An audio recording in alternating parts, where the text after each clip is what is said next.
Assalamualaikum warahmatullahi wabarakatuh. Selamat sore, perkenalkan nama saya Diki Pratna Putrajaya dari kelas A dengan NIM D10 12 51 007. Jadi kali ini eh, saya akan melakukan uji statistik, yaitu uji parametrik dan non-parametrik. Baik, jadi sebelumnya saya jelaskan secara singkat uji statistik itu apa. Jadi, uji statistik itu adalah teknik formal yang menggunakan distribusi data untuk mencapai kesimpulan mengenai sebuah hipotesis.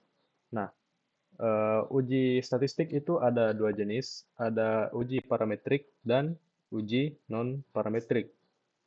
Untuk uji parametrik sendiri, yaitu uji hipotesis yang menguji perbedaan rata-rata pada populasi.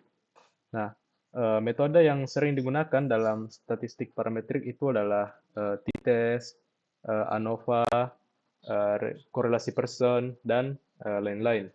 Nah, untuk uji non-parametrik, yaitu uji yang tidak membutuhkan asumsi parameter apapun untuk populasi yang diuji atau tidak bergantung pada populasi. Dalam uji statistik non-parametrik, tidak ada parameter yang digunakan dan tidak ada distribusi yang harus diketahui. Kemudian, kapan harus menggunakan uji parametrik? Jadi, yang pertama itu data sampel terdistribusi itu normal dengan dibuktikan dengan uji asumsi. Kemudian, skalanya itu datanya berjenis interval atau rasio. Kemudian untuk ukuran sampelnya itu biasanya besar atau biasanya lebih dari 30 atau relatif. Kemudian homogenitas variannya yaitu untuk antar kelompok data itu cenderung homogen. Kemudian syarat untuk menggunakan uji parametrik adalah data harus berasal dari populasi yang terdistribusi normal. Cara mengetahui datanya itu terdistribusi normal atau tidak, itu melalui uji asumsi nantinya. Kemudian skalanya itu interval atau rasio. Kemudian variansnya antar kelompok data itu homogen. Kemudian ciri-ciri dari data parametrik itu tadi kurang lebih sama, yaitu datanya terdistribusi normal, berskala interval atau rasio, dan sampelnya itu diambil secara acak dari populasi homogen. Nah, kemudian kapan kita menggunakan uji non-parametrik? Jadi, yang pertama itu ketika data yang kita punya itu tidak terdistribusi normal atau distribusi populasinya itu tidak diketahui. Kemudian, untuk jenis skala datanya itu berjenis nominal atau ordinal. Kemudian, ukuran sampelnya itu lebih kecil atau kurang dari 30. Untuk uji non-parametrik, contohnya itu adalah Mann-Whitney, terus ada Kruskal-Wallis, chi-square, dan lain-lain. Nah, kemudian syarat untuk melakukan uji non-parametrik adalah data itu tidak terdistribusi normal, kemudian skala datanya itu nominal atau ordinal, atau jumlah sampel kecil, serta tidak mengasumsikan parameter populasi tertentu. Oke, jadi di sini kita memiliki data, yaitu data jam belajar dan hasil ujian. Di sini kita memiliki usia, kemudian jenis kelamin, jam belajar, dan nilai ujian. Di sini kita punya 100 responden, 100 sampel. Jadi data ini akan kita coba uji menggunakan aplikasi SPSS. Jadi kita langsung saja buka aplikasinya.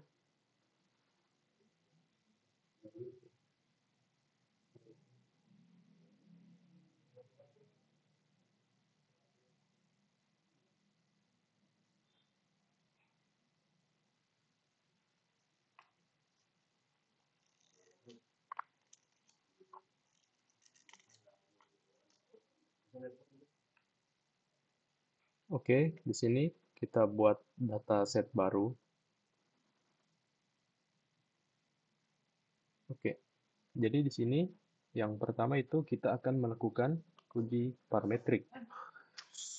Nah, untuk uji parametrik kita akan mencari hubungan jam belajar dengan nilai ujian.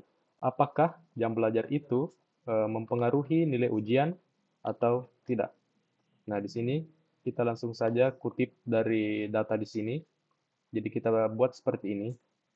Kemudian kita blok untuk datanya. Kemudian kita copy saja. Kemudian kita masuk kembali ke SPSS. Kemudian di sini kita paste. Oke, jadi ini datanya yang kita punya. Dan di sini kita masuk ke menu variable view. Kemudian kita namai di sini untuk yang pertama tadi itu adalah jam belajar.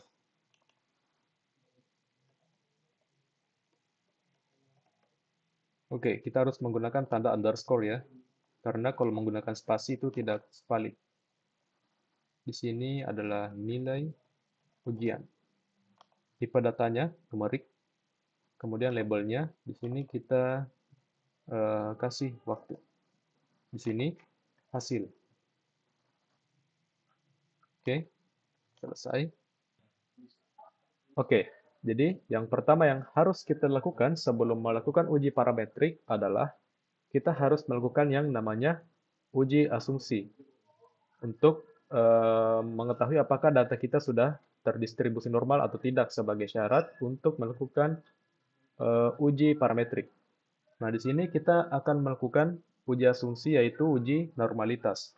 Caranya adalah analyze, kemudian descriptive statistics, kemudian explore. Di sini untuk waktu jam belajar itu kita masukkan ke factor list, kemudian hasilnya yaitu dependent list.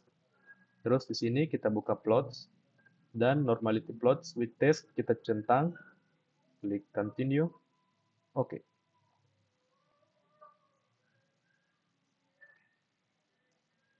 Nah, jadi ini adalah hasilnya untuk tes uji normalitas.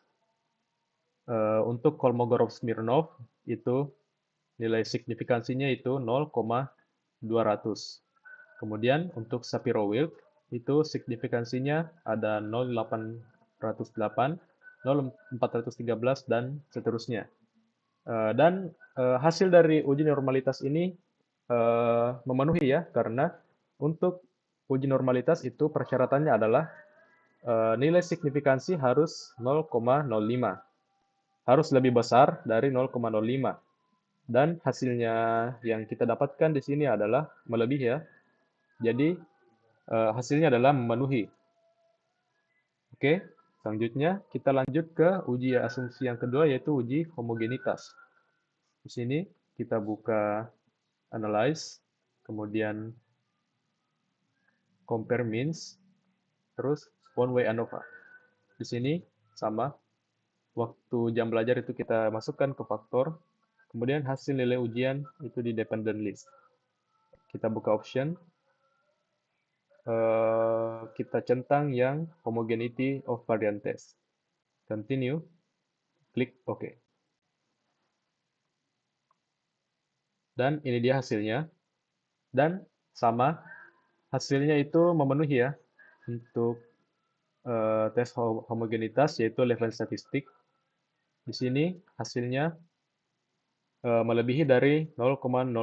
Artinya data kita sudah terdistribusi normal dan sudah memenuhi syarat untuk melakukan uji parametrik. Oke, selanjutnya kita akan melakukan uji parametrik dan uji yang akan kita gunakan yaitu korelasi Pearson untuk mengetahui apakah ada hubungan antara jam belajar dengan nilai ujian. Nah, caranya adalah kita buka menu Analyze, kemudian kita buka Correlate dan pilih Bivariate. Di sini kita centang Pearson, kemudian waktu jam belajar kita masukkan. Hasil nilai ujian juga. kemudian klik OK. Nah, jadi hasilnya sudah keluar. Kita lihat di sini untuk nilai signifikannya, yang sig, itu hasilnya adalah 0,000. Dan untuk yang kedua, variabel hasil, itu hasilnya juga 0,000. Nah, artinya apa? Artinya ada hubungan antara nilai hasil ujian dengan waktu jam belajar. Karena persyaratan untuk uji korelasi persen itu menunjukkan hubungan adalah 0,05 untuk ada korelasi. Untuk tidak ada korelasi yaitu lebih dari 0,05. Sedangkan hasil yang kita dapatkan yaitu 0,00. Artinya ada hubungan antara waktu jam belajar dengan hasil ujian. Seperti itu. Oke, selanjutnya adalah kita akan melakukan uji non-parametrik, semisal data kita itu jika diuji asumsi tidak normal.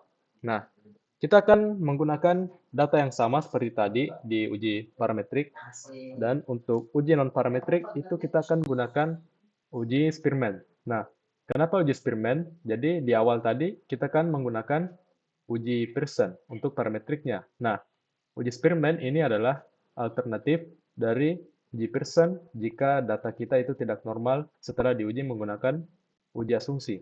Nah, untuk caranya itu kita akan memilih analyze, kemudian correlate, kemudian bivariate.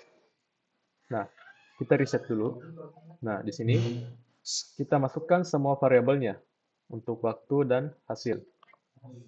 Nah, di sini kita nyalakan centang untuk Spearman dan kita matikan saja untuk Pearson karena tadi hasilnya sudah kita tahu ya. Oke, klik ini. Nah, ini dia hasilnya. Dan di sini hasilnya adalah 0,00 dan 0,00. Artinya apa? Berarti ada korelasi antara hasil ujian dengan waktu jam belajar. Berarti kurang lebih hasilnya itu sama ya. Ada korelasi antara jam belajar dan hasil ujian. Berarti jika jam belajarnya itu tinggi, maka nilai ujiannya pun tinggi. Dan begitu pun sebaliknya, jika jam belajarnya rendah, maka hasil ujiannya juga rendah. Oke, itu saja tutorial dari saya. Semoga bermanfaat. Assalamualaikum warahmatullahi wabarakatuh.